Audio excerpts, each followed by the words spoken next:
Hi, mathematicians.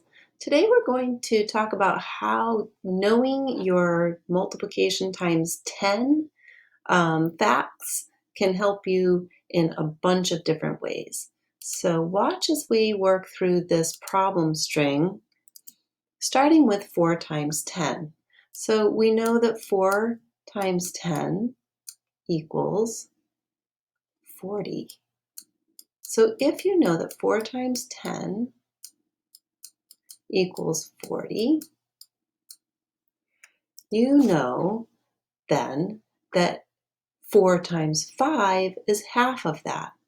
So if you know that 5 is half of 10, and I know you all know that, you could make your 4 times 10 table into 4 times 5 and 4 times 5. Each one of these has 20 squares inside.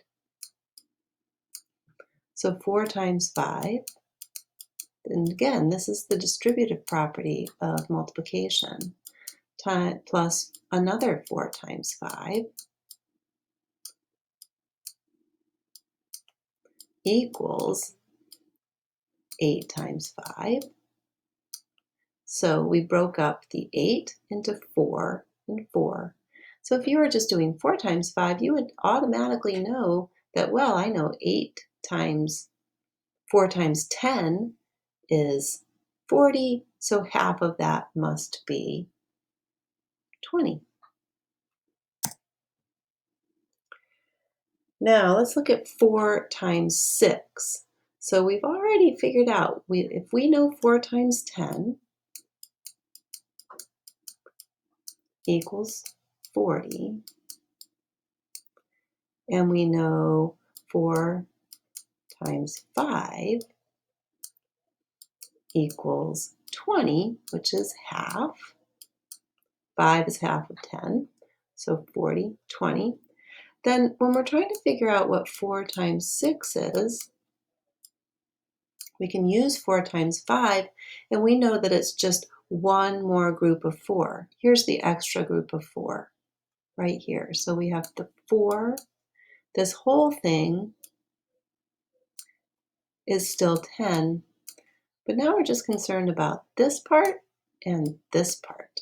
So 4 times 6 is 4 times 5 plus one more group of 4, which would be 24. This 20 plus 4. 4 times 6 equals 24. So you can see how once you know 4 times 10, you can start breaking it down and using one idea to solve another. Some of us don't like multiplying by 9, so let's talk about that. In this case, we have 4 rows, and the entire thing is 10, but we're going to say there's 9 here and 1 row here. This is our 10, so the total is 40 again. But in this case, we just need to remove one group of 4 from the 40.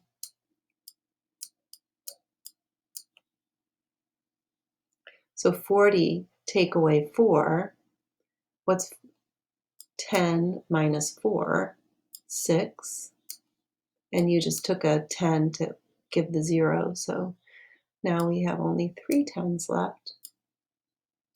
So this whole thing equals 36. So knowing your 10s, multiplying by 10, is super important. Let's do a different one. This time we're going to look at 7 times 10. Again, 7 times 10 is relatively easy. It is 70. Counting by tens, 7 times 10, 20, 30, 40, 50, 60, 70. So this whole thing is filled with 70 little squares. Now what are we going to do with that? Well, if you divide that into, if you have 7 times 5, and you know that 7 times 10 is 70, you're just going to take half. So again, here's our 7, and here we have 5 and 5. So if we know that this whole thing equals, since 7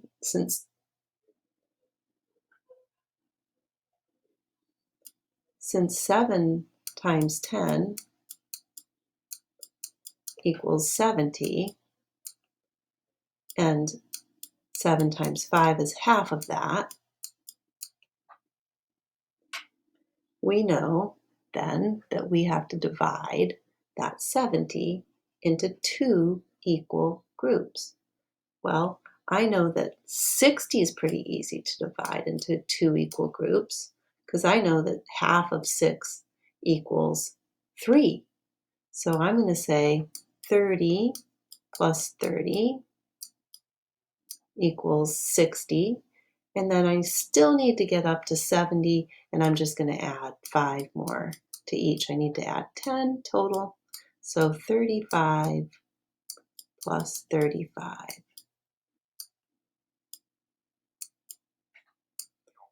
equals 70. So 7 times 5 equals 35, half of that. And now we're going to use what we just figured out.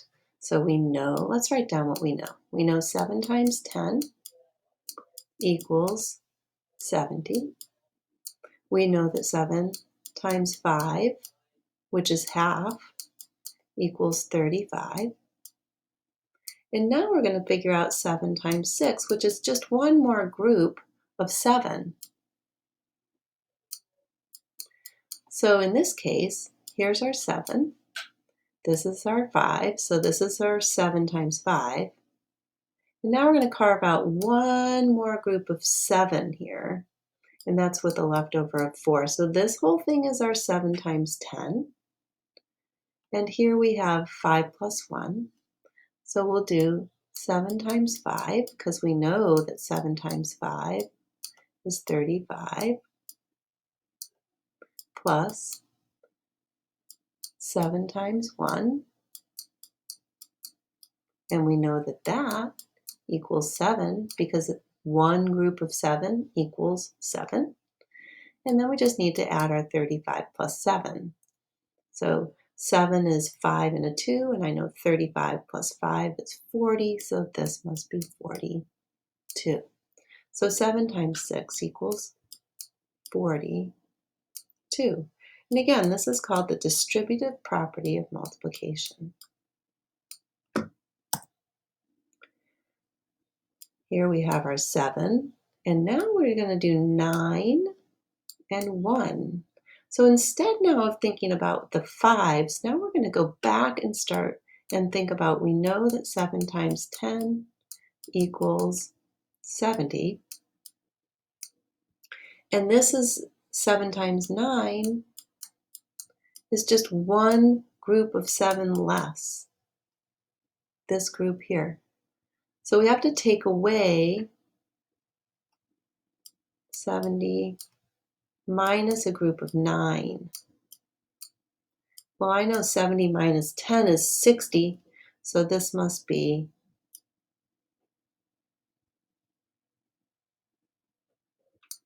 63. This is supposed to be 7. 70 minus 7, this group of 7. 70 minus 7 equals 63. All right. Let's go over our assignment for today. Today you're going to solve some problems by showing your thinking with equations, sketches, or words. Carl can wash 8 windows in an hour. How many windows can he wash in 3 hours? This is a multiplication problem. So you're going to have 8 windows in 1 hour. How many windows can he wash in 1 hour? Then you're going to think through, Sarah can wash 7 windows in an hour, and Lila can wash 4 windows in an hour. How many windows can they wash in 4 hours if they work together? That's a tricky one. That's a challenge question. And then we're going to work on filling in this chart, these missing numbers. So again, remember that whatever you have on this side of the equation has to be the same as what's on this side of the equation. There are all kinds of problems on this page.